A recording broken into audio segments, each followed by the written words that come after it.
All right, everyone. Welcome. Welcome. Thank you so much for joining us for another episode of the Unscripted Pivot Brunch Series. We are joined today by someone I consider a homegirl for like, how many years ago did we meet? How many years ago? Oh 3 my or gosh, 4, I think. four. Yeah. Four. We were in a group coaching program together. And Mikaela and I just connected, right? I don't know if it's because we're from the same part of town or like what it was, but instantly, like the energy was just there. And we remained in touch over the years. So when I put this series together, I knew that I could not um, do this without having the conversation around a real break. So, of course, this is talking about an unscripted pivot, but maybe your pivot is into a sabbatical. And I think many of us desire that. Um, I'm just going to say, I have for some time now thought about what that would look like. So, part of the reason you're here, Mikaela, is because I want to know more. You and I have talked about it, but I also know that when I'm working with clients, one of the things I ask is like, be honest with me. Do you even want to find another opportunity now? Or is this a moment where you just stop and sort of regroup? So that is why Mikaela is here and I'm excited. Um, okay, Mikaela, you would do a better job of introducing yourself than I would. So I'm going to turn the floor over to you. Mikaela, tell the women who you are. Thank you, Christina, and I'm so glad to be here. Well, first and foremost, I am a daughter, sister, auntie, tia, friend, cousin, homegirl. Those are the most important roles in my life. And in context of what we're discussing today, I call myself a former HR lady, and I know that that gets eye rolls because HR is the villain in a lot of people's story. Yes. But I left that work first in 2020 and then in 2021. Mhm. And since then, I did HR consulting for a while and had this seed of the idea to do sabbatical coaching because when I took my sabbatical, it just made such a big difference in my life. And as you talk to people, and as I even have helped people to plan theirs, I'm like, there's a need here, there's a gap here, especially for people who look like us. And all of the things that come along with making this decision and taking a break like this. And so what I have pivoted into completely this year is focusing on sabbatical coaching. So that's where it's at now, and that's why I'm here. I'm excited. Okay. Because we don't talk about this enough as even being an option. And so I know kind of what this has looked like for me, but when you think about um, your 20 years in HR, Mhm. like at what point did you say, the next move, the next right move, not the next forced move, but the next right move is stepping away, right? What did that decision-making process look like for you? It came slowly over time Mm. because in HR, especially in the kind of roles that I was in, it was always a pressure cooker. It was always some kind of big overhaul that I was being put into, serious crisis management and change management, all those things. So it was just always high stakes and high Okay. stress. And I had been feeling this way for a long time. And I actually know the years exactly when it happened. In 2016, I was really, really stressed out in the role that I was in at that point in time. I had a fantastic boss and team, but the clients and the environment and all of those things that were happening, it was just insane. Yeah. And so I made the decision. Actually, I had been thinking about it, and somebody that I had worked with previously who'd gone to another company kept calling me. And she would call me like every 3 to 6 months to be like, hey, you want to come here? Hey. And you know how you have just one day where it's just like an absolutely ridiculous day, and that's the day the person calls, and you're like, you know what? I'll take this phone call. Hmm. I know And exactly what so, you're talking about. and so that happened, and I thought, okay, the way that she pitched this to me, and even through the interview process, it seemed like this would be better. The grass was greener. I wouldn't Yeah. have to work as many hours as I did. And, the team was more cohesive and all of that. And then I get there. And then I start to, as they say, peel back the onion. And I am like, wait a minute. Do you even know what has been beneath the surface of what is happening in this place? And it was at that point I was like, well, I don't know if I jumped from the frying pan to the fire. I think I went from one frying pan to another. Mm. And then and so this person who brought me in, she was my boss. She was the COO. And we had a good working relationship. And about 4 months in, they fired her. They fired her. They fired her. Okay. So I was there thinking, okay, the person that I came to work with and who I had a good relationship with is Yeah. gone. And then I had begun to see things unravel. So I thought to myself, all right, let me see if I can find another job. And the thing that kept happening as I was looking, and I think I may have even had a lot of, not a lot, I had a few interviews. But the thing that became apparent to me is every job description, every conversation, it was like the same thing in a different place. And what I was just feeling in my gut was, I cannot continue to do this and just keep changing the companies, keep changing the name of the Mm. place that I work on my resume. The work is the same no matter where you go. The mess is the same no matter where you go. And I couldn't keep doing that. And so I said to myself, okay, I the change for me, I want a break. And I didn't know what that break looked like. I wasn't entirely sure. And then there was one moment, well, there were many moments, but there was one moment that was really clear in my mind in early 2018 where I was in a meeting. You're in a meeting with all the senior folks and you're doing whatever you're doing. And there was this one man who was so disrespectful. I mean, blatantly, obviously, horrendously disrespectful. And it's consulting, right? So we sit in the rooms with our laptops and we're doing things and you're projecting. And Yeah. I just felt rage bubbling up from my feet, like just making its way all the way up. And all I could think of is, I need to get out of this room before it hits my throat because I will break forth. Mm. And I did. I left the meeting. I shut my laptop and I left the meeting and I went home. And it was the middle of the afternoon. So in that moment, I was thinking to myself, I just want to quit. But I knew at that point I couldn't in that moment, right? Too many Yeah. things were at stake, everything was in Yeah. order. And that was a moment where I said to myself, I'm gonna do whatever I have to do.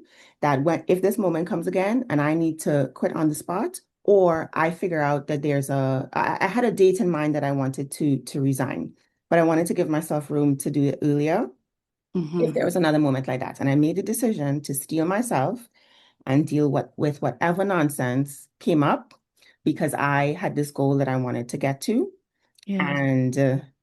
and so that I could make the decision to leave on my terms because I knew they weren't going to fire me. They couldn't. I knew too much. Wow. And that's really what it was. And then of course again it's just so many things piled on and piled on. And I was so exhausted. I mean, I had a horrendous commute. This DC metro area commute is terrible. And it could, on a good day, it could be 35 minutes and it could be 2 hours. Like you just don't know what you were going to get. Yeah. And having to go into the office and deal with people who, it's one of those situations where you begin to feel like the longer you stay, the more you're complicit in things that just do not align with your character and even how you just how you want to exist as a person and certainly how you want to do business. And so I decided to grit my teeth and stick it out. I had my goal. And then the thing that really made me make the decision to take the leap, and I took the leap 9 months earlier than I had planned. I had my quit date on a sticky note that I kept above my desk. And a very, very good friend of mine in 2019 was diagnosed with stage 4 colon cancer. Mm.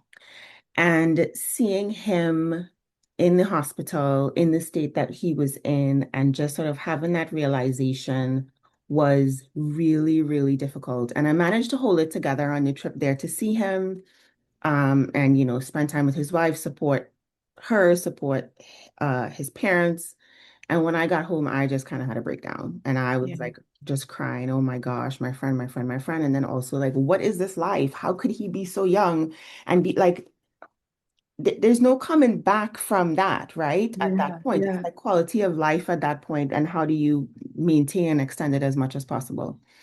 And that was like July, August of 2019. And in that moment, I was like, all right, ah, that's it, I'm done. And I made the decision to go to the end of the year.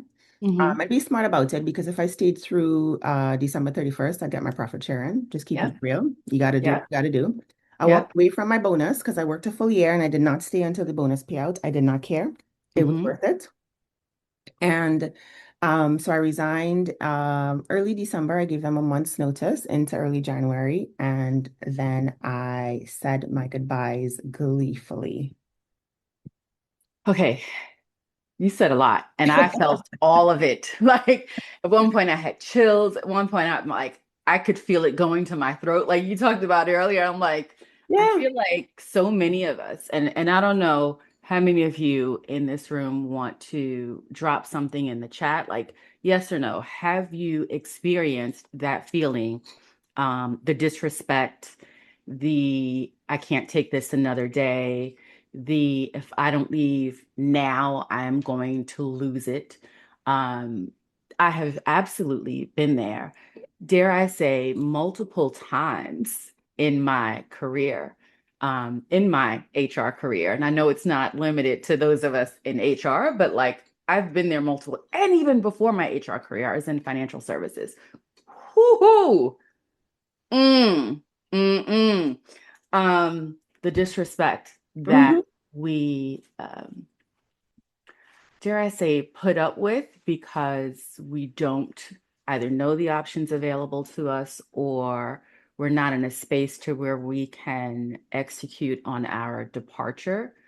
Um, Part of it, I think, part of that fear, part of the uncertainty is like, what does the return look like? Do you know what I Hmm. mean? Like, Hmm. can I come back from this? I'm not afraid of the break. I'm afraid of not being able to come back from the break.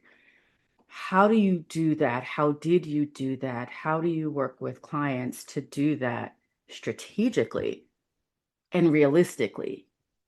Yeah, and it looks different for everyone, right? Yeah. Because everybody's risk tolerance is a little bit different, and you almost have to build that into the financial plan, right? So, for example, if somebody is making the intention to take a break, and we're not talking about an unplanned exit, we can put that to the side for now. We can come back to that.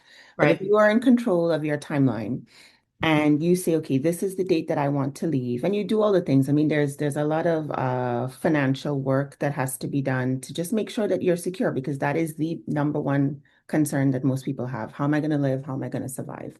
Yeah. And and part of that plan is the money for the time that you want to take off, and then the money to give you a cushion to figure out what's next. Hmm. And that's the beginning piece. For some people, it's a job search and going back to something else.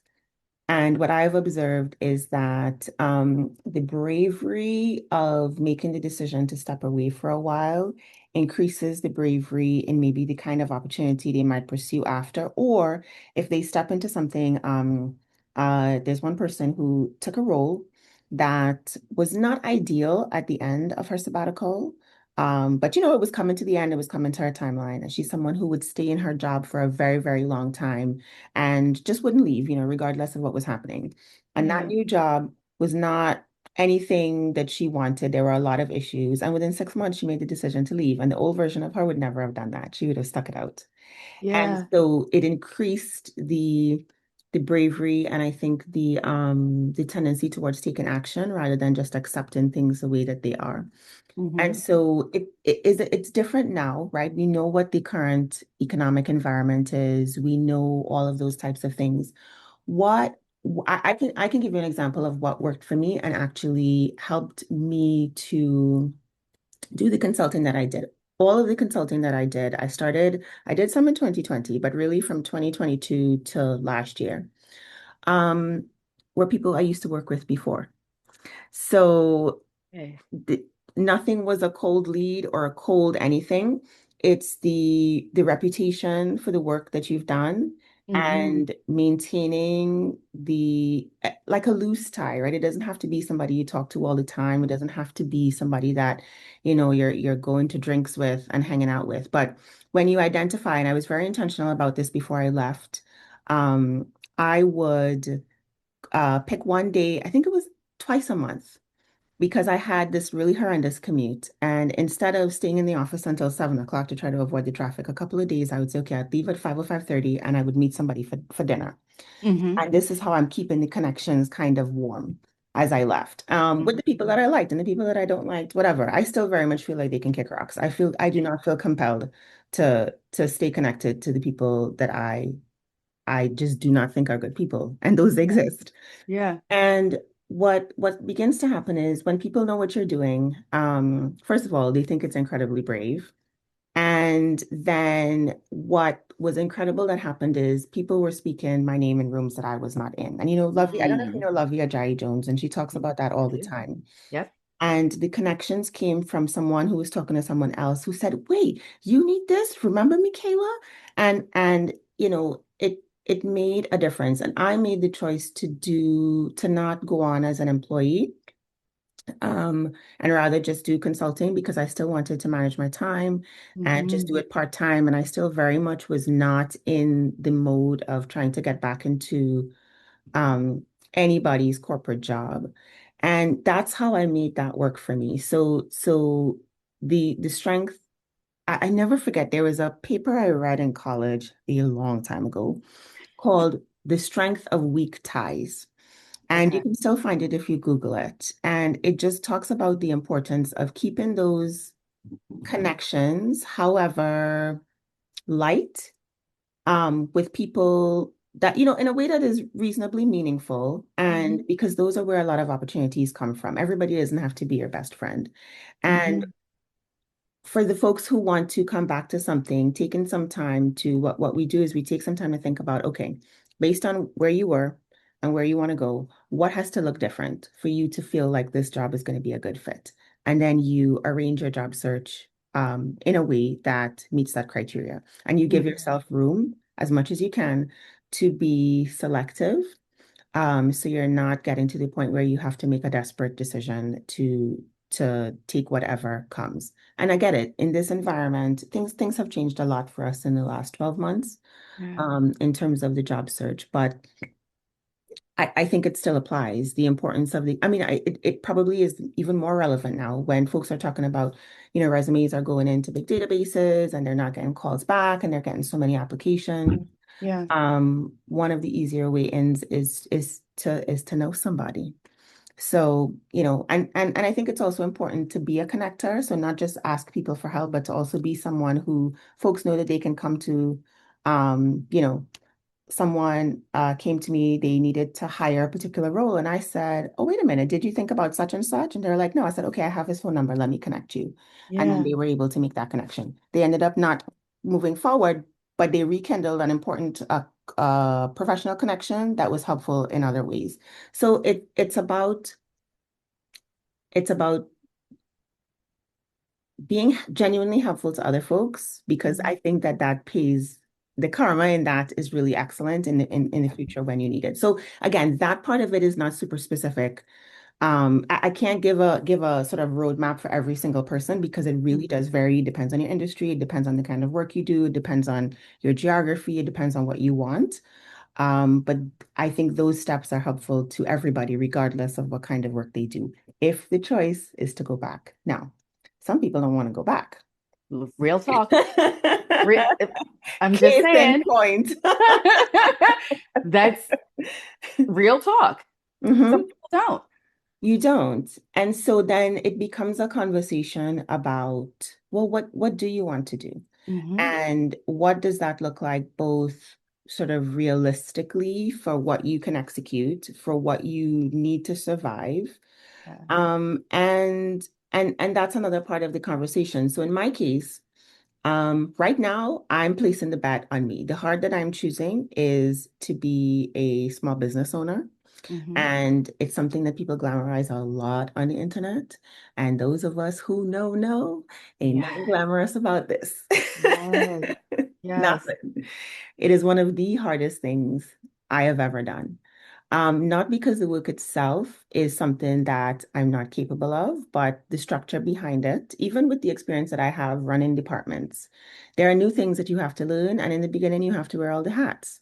And Mm-hmm. so I think a realistic conversation about this is what it is, and is that something that you want to do? And for some people, that is the dream. They have something in their heart that they've been wanting to do, that they need to give some room to breathe and to dream and to do. And so what does that look like? For some people, it may be something that looks very different from what they've done before, right?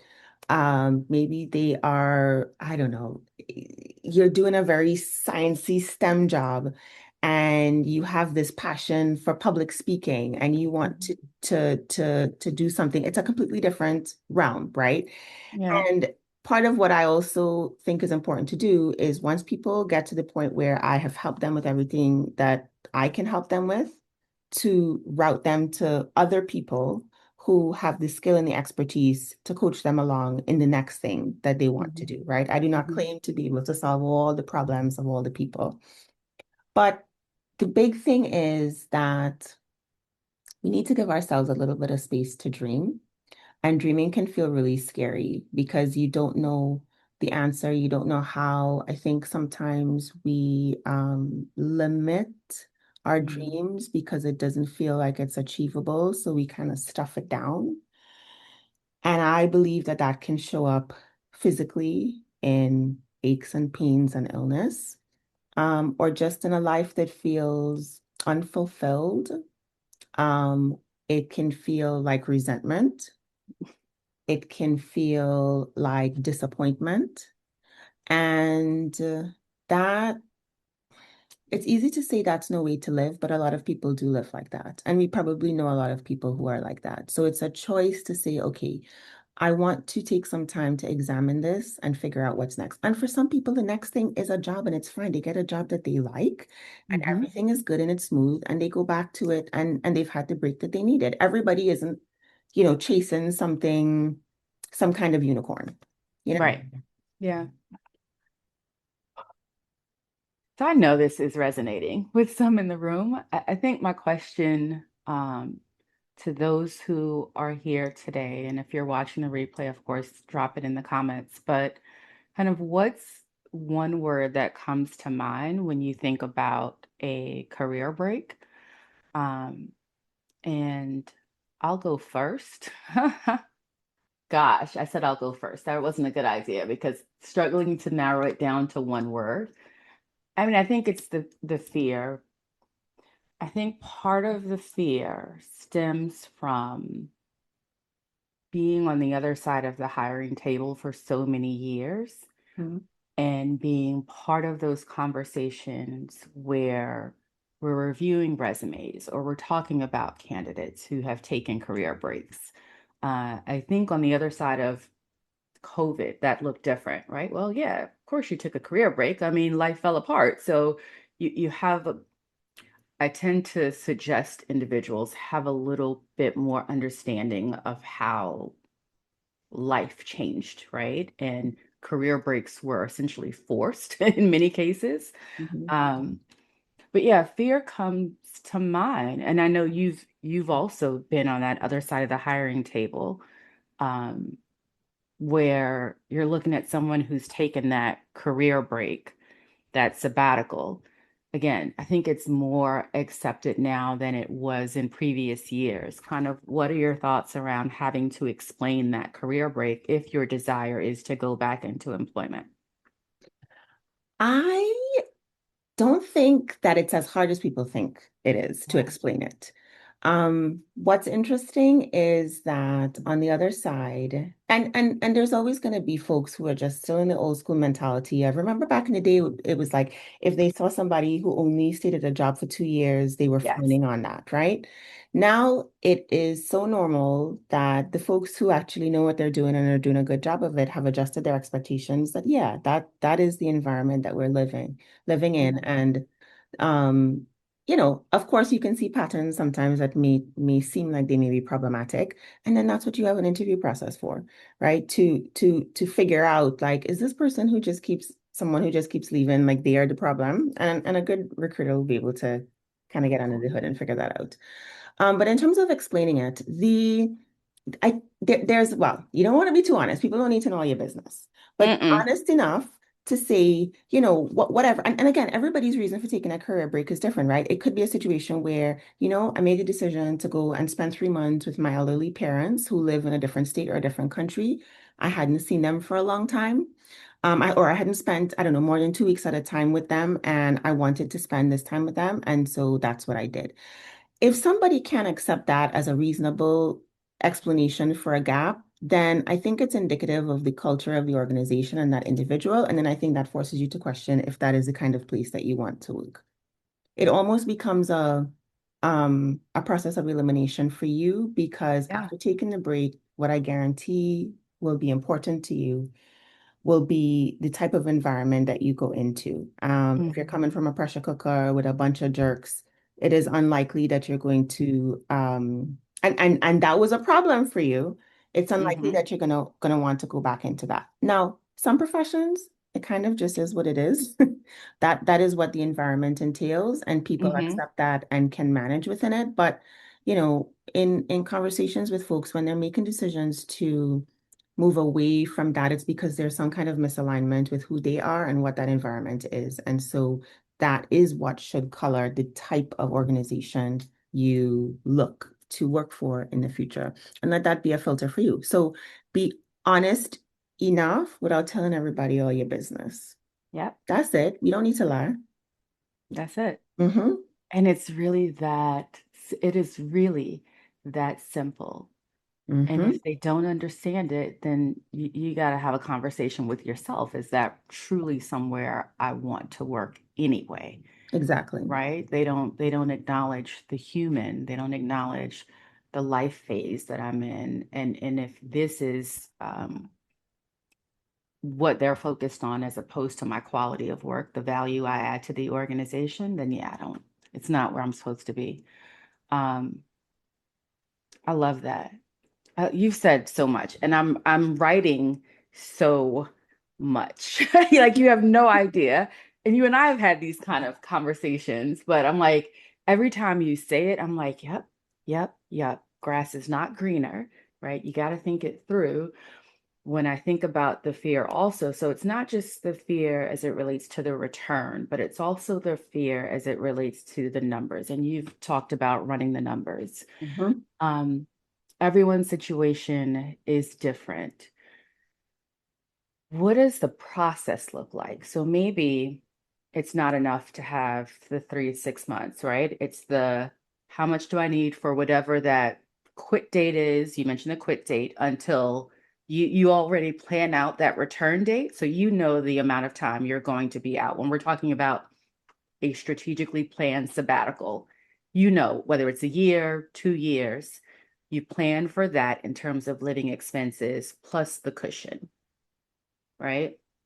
Yes, you do. And some people may not be like when I did this, I had a vague idea. For me, it Okay. was like 6 to 9, maybe 12, I can stretch it. And frankly, the reason was my only plan was to save enough money to allow me to walk away. I was too exhausted to plan anything else. Mm, I couldn't figure out I had just a vague sense. I knew I wanted to take the first 2 months and do nothing. I knew I just wanted to sleep until I woke up and not wake up to an alarm clock and not have to get in my car in the dead of winter to drive 2 hours to Northern Virginia. I knew I wanted to meet friends for dinner because it was really difficult, closer to home if I was invited to something to hmm. feel that I could commit to showing up after work because stuff would always hit the fan at 4:30, sometimes on a Friday. And then I'm stuck in the office, or something is blowing up, and I hated that feeling. I wanted to be able to meet people for coffee in the middle of the day. And Yeah. so that's what my plan looked like. And for the first few months, and then I was like, okay, I'm gonna go travel. I'm gonna go home for an extended time to Trinidad. I'm gonna do some other things. But I had no plan. I just know that I would have a pot of money, and then I would figure out what to do. Now, for people who want to plan a little bit more than that, um, picking how long you want to be out is important and backing into it. And so what I encourage people to do, that number can be very overwhelming, right? When you do the math, Yes. it can be very overwhelming. So what Yes. I like to encourage folks to do is to, because this is my HR hat coming on, let's start with the 3 to 6 months because that is your emergency cushion. If while you're planning something unexpected happens, like, your company decides that they're going to do layoffs. So Hmm. you give yourself a short-term goal. Okay, what do I need for 3 months? You get the 3 months, good. You've met that first goal. What do you need for six? And so on until you get to the amount, if you say you want to take 6 months off, for some people, it's just like a summer because they want to spend it with their last kid before they go away to college or something like that. Yeah. You do the math in that way and you back into it. And it is confronting, which is why having a coach is helpful Mm. because it feels impossible sometimes. It feels like I've never saved this much money in my life. It Yeah. feels like I have so many other things that I need to take care of. Where do I even begin? And that's when I tell folks that it's okay for it to take a while for you to get there. Some people, or I would venture to say that most people can't make this decision within a few short months, right? There's a Mm-hmm. lot of other things that they have to get in order to get to that goal. So in my Yep. case, it was 2 really focused years to get to it. My plan was almost 3 years, but I moved that date up. And then it was built upon, some things that I had put in place before.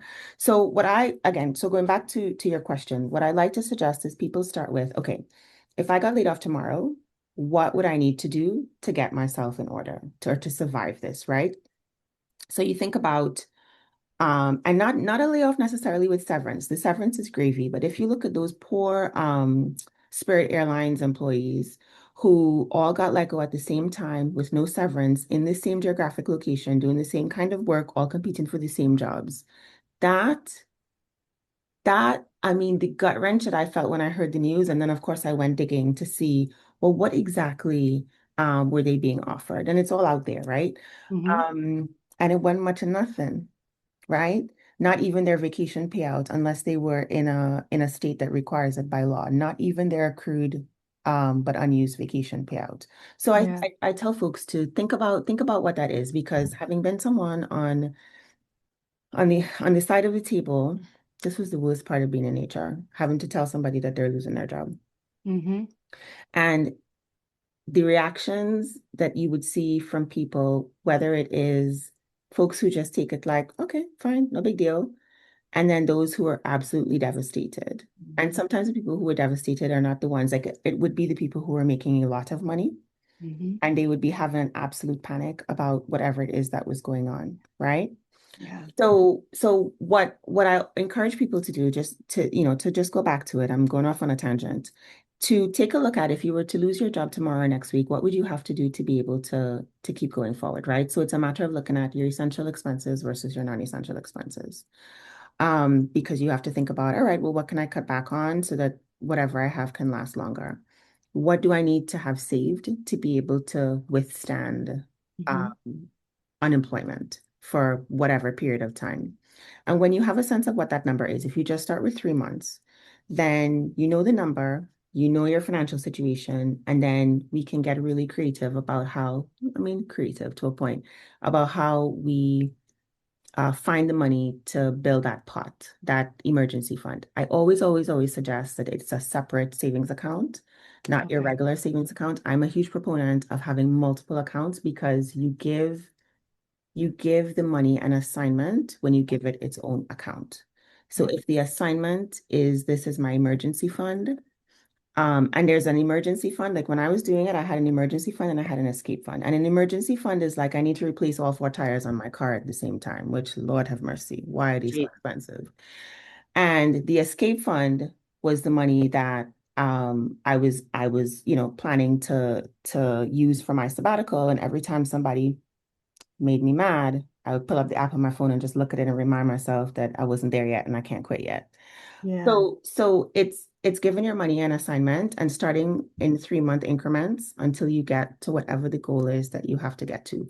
It's doing things like, okay, if you're in a job where you're bonus eligible, a lot of people wait for those bonuses to like take a vacation or to do a renovation. And it's really thinking about, okay, that can be a big infusion into this account and being really thoughtful about how you spend it. Maybe if this is a goal that you have for the next 2 years, you can say, all right, we're not going to Disney. We're going to use the money and we're going to, because the thing that is more important is to have the stability should something hit the fan. Yeah. And then also give you the option to leave when you want to leave. So again, it's a little bit vague because everybody's situation is really, really different. And Mhm. working with me, we get into a very customized um situation, plan that makes sense for every individual because people's responsibilities are different. Somebody might be single, they might be in a romantic partnership where they share bills, they might have children, they might be taking care of their elder, parents. And so it really varies. And it can be hard to the all of the feelings people have behind money can become emotional and trying to sit down and do that on your Mm. own. And so having someone to sit and partner and work through it with you to say, okay, let's just get to the next closest thing that's going to make you feel like you have this plan, like you this is in motion, is where I come in. And frankly, what I really like to do. People have to take a look at their debt. They have to take a look at it's multiple things. And so it can feel so overwhelming to do on your own. Especially the session last week was so, so good. When Leah talked about, your different types of money trauma and whatnot. And I mean, I am somebody that leans very anxious when it comes to money, which is why this kind of planning is so important to me because it helps me to manage my anxiety around money. Exactly. Okay, you okay. I have so many thoughts always. Uh, but you said something earlier and it was too exhausted to plan, Mhm. right? Like so many. And I know there's some on this call. I'm going to speak for me for about 2 seconds here, but um so many of us understand that level of exhaustion, that layered exhaustion from wearing all the hats, doing all the things, whatever the things are, work related, personal, whatever. Um, Too exhausted to plan, like stuck with me as someone who is a planner at her core. And I think it's knowing and accepting that when you are in that space, before you just jump ship, get help with the plan, right? There Sure. are people. There's a Mikaela right here who can help you with the plan. She understands you are exhausted. Um, she's been there, right? And she's going to be that person to say, "Hey, not yet, not yet. Can you suck it up a little bit longer, right? Here's the number, here's the date, here's kind of what we've put in place." Um, Too exhausted to plan stuck with me again as a planner. And you're like, I can't figure out what this looks like, how to make it work. Um, but I know it needs to work because if Yeah. not, I'm going to lose it. And sometimes the plan is, if this is something that is a few years out, sometimes the right move might be another job, right? It Mm-hmm. might be that job that you take and you get a $20,000 increase. And Mm-hmm. if you're paying your bills on your current salary and you get a $20,000 increase, then you can save the difference in that next job. And that helps get you to your goals sooner. The new Yeah. employer don't need to know that in 2 years you're planning to take a sabbatical. It's not that At all. process. You do what you got to do. Yeah. So that it again, it really depends on a situation specific. But what I want people to know is that they have options. It's not a one size fits all. And if the only thing that you can do is the work to begin to get your I don't know when we say get your financial house in order, sometimes I think it assumes that it is a mess. And for some people it may be, and for some people it may not be. And I think that I have compassion for every situation that exists, right? There are so many reasons that we get to the places that we are financially. Mm. And I think we have to give ourselves some grace and then figure out what's next. And when you're in the swirl of anxiety, sometimes you just need somebody else, myself included, to have somebody to be like, okay, come, let us gather you and get this together and figure out what to move forward. It's always easier to do it for somebody else than it is for yourself, Always. right? Always. So yeah, so the move, it could be that. It could be it just it just depends, but know that the feeling that there's nothing I can do is not true. There's always something that you can do, even if it's just a little thing. Hmm. And there are ways that sometimes you have to trick yourself into doing it. So another tip that I like to give folks is a lot of people underutilize the way that the options you have for your direct deposit at work. So whether it's people all of their money goes into one account or like they split it into, and I always say, no, no, no. You sometimes you can do five, six, seven different accounts that direct deposit can go into.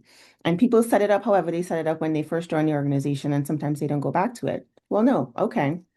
It can go to your checking to pay your household bills. It can go into your savings for emergency funds. It can get split into, so before it even hits the place where you spend the money, Hmm. it's given an assignment. And of Yeah. course, if something hits the fan and your HVAC decides to break on a day when it's 105 degrees, and you have to dip to get that fixed, that is a legitimate emergency. But how good would it feel to just well, it's not gonna feel good. It never does, right? When you have to spend that much money on a repair that's not even making the house pretty, but it's Mm. making it cool.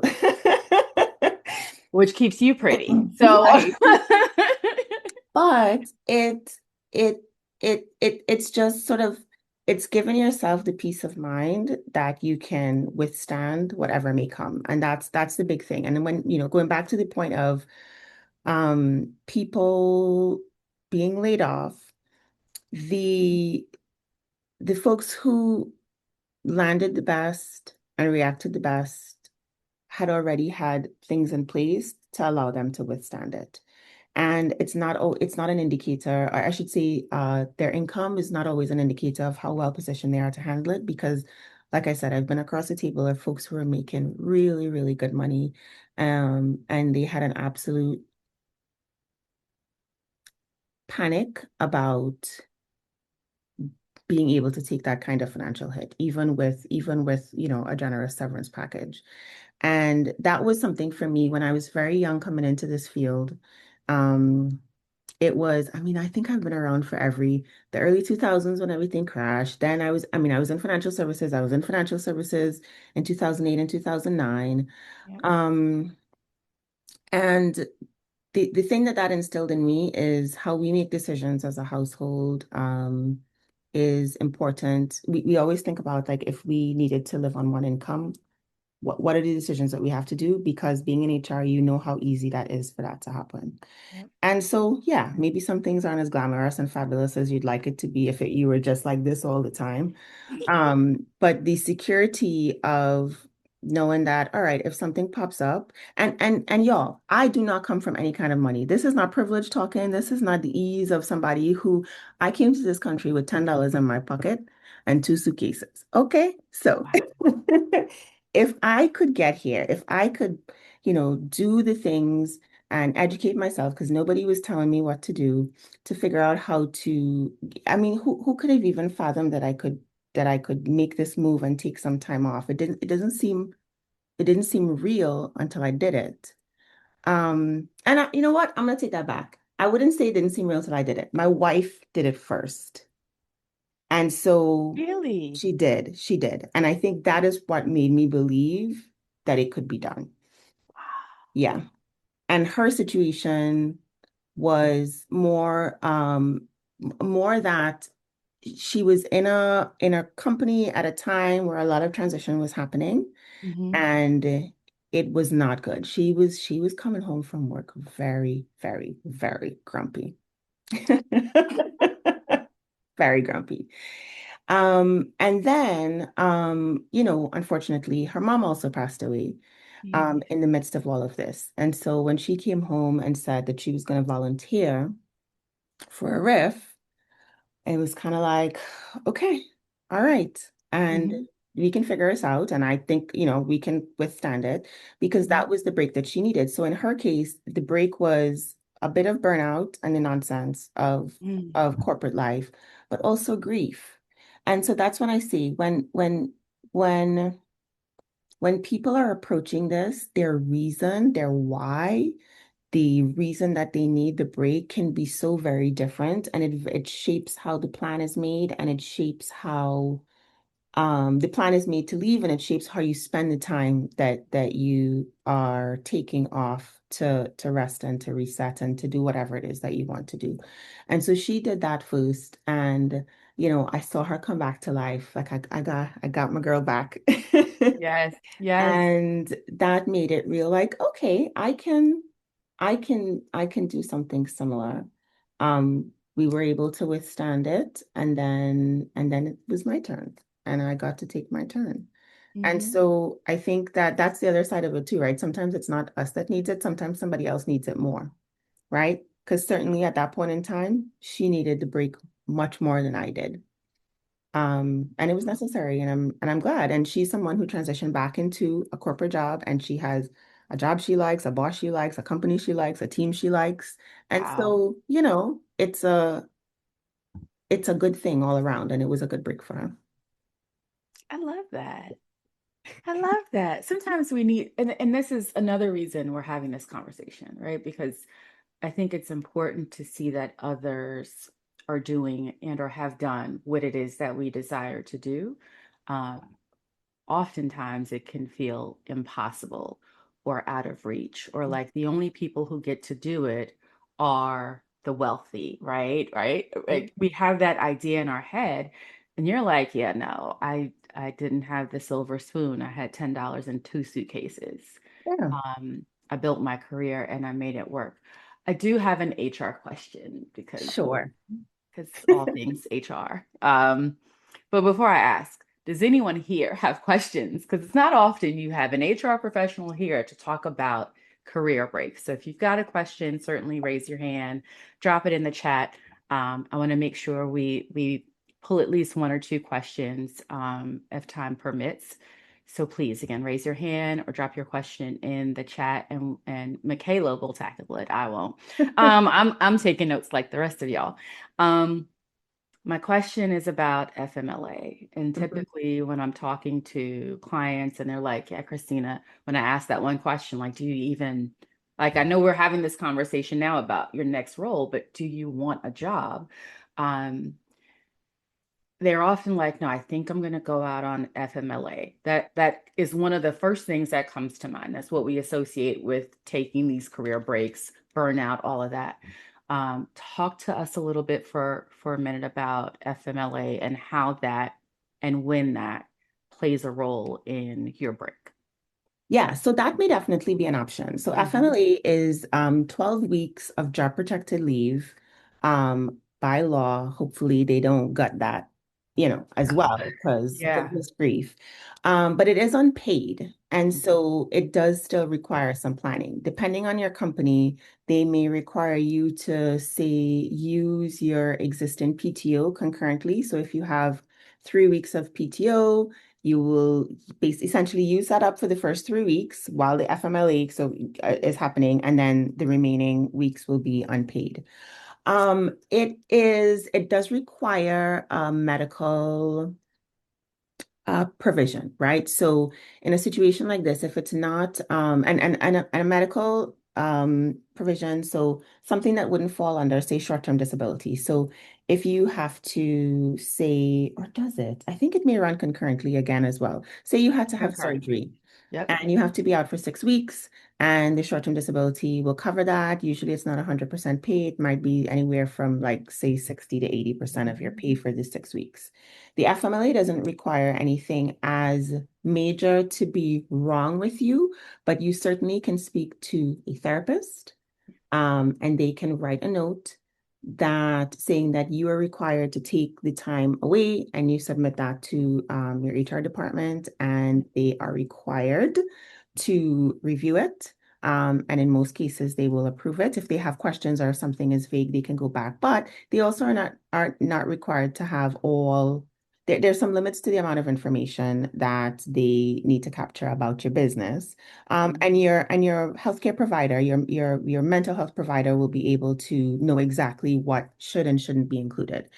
And that's probably the easiest way, barring something else, to get an FMLA leave approved. Mhm. Now, at the end of the 12 weeks, they are supposed to give you the same or similar role that you go back into.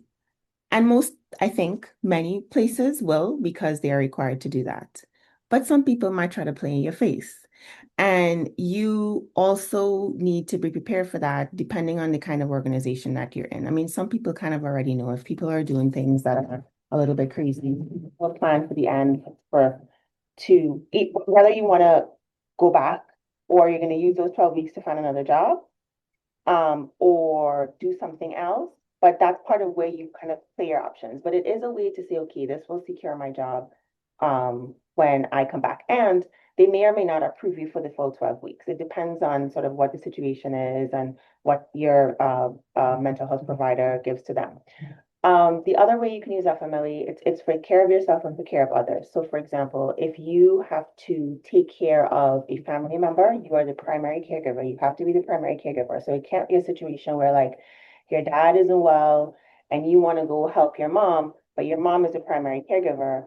It is unlikely that you will get that approved. You have to be able to show that you are the primary caregiver. And then that's a situation where FMLA can be approved. It gets more complicated if they're in another country because then the documentation from that country, especially if it's in a different language, it's not that easy. And so it may or may not be a route that you can take for FMLA, but it's always worth exploring. And the thing that I always tell people to do is first go to your policy website and get very familiar with the policies around all of these benefits, whether it is a paid leave of absence for medical leave, whether it's FMLE, whether it is an unpaid leave of absence, get familiar with what benefits your company offers. Also get familiar with the severance policy. If they have it posted on their website, they're not required to, but they may, and they can always change it. But it also gives you a sense of like, okay, if it's published and say you've been at the company for 10 years and you're hearing some rumbles and you feel like something may be going down and you may end up on a RIF list, and you see that the policy says you get 2 weeks for every year of service, then you know you're going to get 20 weeks of severance pay. And then that can factor into your calculation. And you just have to keep in mind that severance pay is taxed at a higher rate. Yeah. Do your math on, I would suggest do your math on 60% of the total amount, um, roughly, rather than the full amount. So these are all things, there's work that you can do to be informed about what exists for you in terms of benefits. And then of course, you can get support to figure it out. And as you think about these things, one of the biggest things that I also tell folks is don't go telling everybody, especially at work, because people like to talk. And you may think that you are having a conversation in confidence with a colleague or a manager, and they may mean very well, but something may happen, may come up in a conversation. They're thinking about assigning you a project or something, as the case may be. And somebody might say, oh, well, she was thinking about going on FMLA leave. And, that then puts you in a bind because you didn't want anybody to know, and then you don't even know if you're going to make the choice. So I like to say real G's move in silence. Until you know there's something that you want to do and you want to say, keep it to yourself.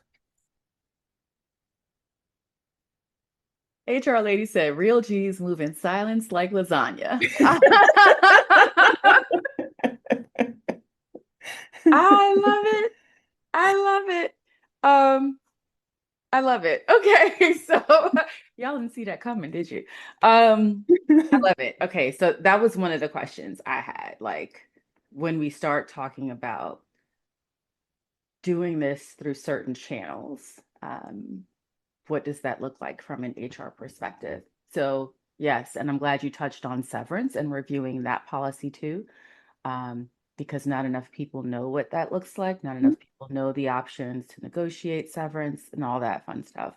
They kind of just take what's offered initially. So And yeah. actually, that's an important point. Yeah. It's something that I wouldn't be able to say yes, you can always negotiate, right? If a Right. policy exists and it's very clear and it's being applied because the goal of the company is to apply it equitably and consistently to everyone. Yeah. But say, for example, you do not have your let me back it up. Say they're going to pay for your insurance through Cobra, right? So your benefits end with the company, and as a part of the severance package, Cobra, you're eligible for Cobra for 18 months to continue your medical coverage, and they will pay for the first, let's say, 3 months. But you Hmm. already have your medical benefits through your spouse or partner. What you can negotiate is, well, I'm not going to need to use this benefit because I don't have my benefits through the company. Please pay me in kind. So instead of them paying the Cobra bill, they give you the cash. And it never hurts to ask. And so it's important to look at that and just know that going in, you may not be able to negotiate a higher amount, but you may. Like the circumstances vary, right? If it's based on Yeah. tenure and they do the calculation, you are 2 months away from a 10-year anniversary date that would increase your severance, and they calculate it on the lower amount. That's something that you can potentially go back and negotiate on too. So, Wow. and there's a window in which you have to do it. Hmm. So, but again, it's one of those things where you don't know that you can, and you should know that you can. You can ask. Nothing wrong with asking.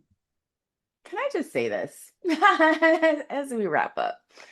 I can't think of anyone else who I'd want to, and this is no lip service, we don't do that, who I'd want to partner with me to help me plan my next chapter, right? I have this, and I'll share it publicly at some point. I don't know when it'll happen. Could be 5, 10 years, whatever. I do want to slow travel, right? Like that is what I envision for me, stepping away and actually traveling with intention. Um, and so I think about who I'd want to help me plan. Um, and I can't think of anyone else. I know, and I've actually been on LinkedIn a little bit lately, and I've seen a couple of people talking about sabbaticals, and I'm like, if you don't have the Mikaela experience, like you can't help me. If you don't understand the importance of planning, if you don't understand the HR aspect of it, you probably cannot help me. So I cannot think of anyone else. Truly, I'd want to take this next step. And it's going to happen. Just be clear. There's no one else. And I again, if you're on this call and you know me, this is not lip service because I don't do it. No one else. Um, okay, that said, I have two more questions. One. For the person who's on this call now and they're quietly, secretly thinking about it, they're like, I don't know if it's for me. Like, what's the one thing? What's the one thing they should do today? What's the one thing they should look into this weekend? Where do they start if they're thinking of about taking a sabbatical? So I created a little quiz that will help folks assess, and it's simple. It's not super in depth. It's not something that's, a whole scientific calculation, but it gives you a sense of where you are. I'm going to put it in the chat. It gives you a sense of where you are right now and a couple of steps that you can take immediately Okay. based on where you fall, to begin to take some actions. Within that, you can also I am making myself available for 30-minute calls, completely free of charge. So you can take the quiz, see where you land, and if you want to have a chat with me for 30 minutes, we can talk about that and next steps. And then if you're at the point where you feel like, you know what, I'm ready, I want to work with Mikaela, we can talk about what that looks like too. But you taking the quiz, it's going to give you, depending again, where you score on it, it will give you some steps that you can take immediately.